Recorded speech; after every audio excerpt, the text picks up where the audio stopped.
শারীরিক অবস্থা সংকটাপন্ন থাকা সত্ত্বেও চিকিৎসার জন্য দেশের বাইরে যেতে অনীহা প্রকাশ করেছেন বিএনপির চেয়ারপারসন ও সাবেক প্রধানমন্ত্রী বেগম খালেদা জিয়া।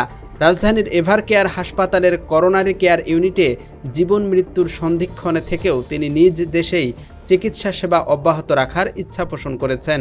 গত 23 নভেম্বর রাতে অসুস্থ বোধ করলে খালেদা জিয়াকে এভারকেয়ার হাসপাতালে ভর্তি করা হয়। এরপর থেকে তিনি সিসিইউতে চিকিৎসাধীন আছেন।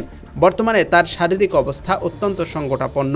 মেডিকেল বোর্ডের তত্ত্বাবধানে খালেদা জিয়ার চিকিৎসার সার্বিক তদারকি চলছে। তবে বিএনপির ঘনিষ্ঠ ও নির্ভরযোগ্য সূত্র থেকে পাওয়া তথ্য অনুযায়ী ডাক্তার জুবাইদা রহমান জানিয়েছেন, তার শাশুড়ি চিকিৎসার জন্য দেশ ছাড়তে চান না, তিনি এদেশেই চিকিৎসা নিতে চান।